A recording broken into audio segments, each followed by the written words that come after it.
Hi friends, இன்றைக்கி பாலக்கீரை பூரி உருளைக்கிழங்கு மசாலா எப்படி செய்கிறதுன்னு பார்க்கலாம். அதுக்கு ஸ்டவ் ஆன் பண்ணிவிட்டு ஒரு கடாயில் 2 டேபிள் ஸ்பூன் கடலெண்ணெய் ஊற்றிட்டு எண்ணெய் நல்லா சூடான உடனே கடுகு, உளுந்தம்பருப்பு, கடலைப்பருப்பு போட்டுட்டு 2 பெரிய வெங்காயம் நீளமாக கட் பண்ணி வச்சுருக்கேன், அதை போட்டுட்டு அப்புறமா கொஞ்சமாக கருவேப்பிலை, 2 பச்சை மிளகாய் கீறி வச்சுருக்கோம் அதை போட்டுட்டு கொஞ்சமாக இஞ்சி குட்டி குட்டியாக நறுக்குனது அதை போட்டுட்டு வெங்காயம் நல்லா கண்ணாடி பதம் வதங்குற வரைக்கும் நல்லா வதக்கிட்டு தேவையான அளவு உப்பு, மஞ்சள் தூள், பெருங்காயத்தூள் போட்டுட்டு வேக வச்சு மசித்து வச்ச உருளைக்கிழங்கு போட்டுட்டு கொஞ்சமாக தண்ணி ஊற்றி கொத்தமல்லி தூவி இறக்கிட்டா உருளைக்கிழங்கு மசாலா தயார். பாலக்கீரை பூரி பண்ணுறதுக்கு பாலக்கீரை, ஜீரகம், பூண்டு எல்லாம் வேக வச்சு அரைச்சி வச்ச பேஸ்ட்டு கூட கோதுமை மாவு கூட சேர்த்து பிசைஞ்சு வச்சுட்டு அப்புறமா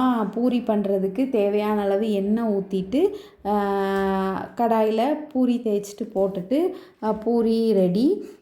பாலக்கீரை பூரி உருளைக்கிழங்கு மசாலா ரொம்ப டேஸ்ட்டாக இருக்கும். உங்கள் வீட்டில் செஞ்சு பாருங்கள். செஞ்சு பார்த்துட்டு எப்படி இருக்குன்னு கமெண்ட்டில் சொல்லுங்கள். தேங்க்யூ. Bye friends.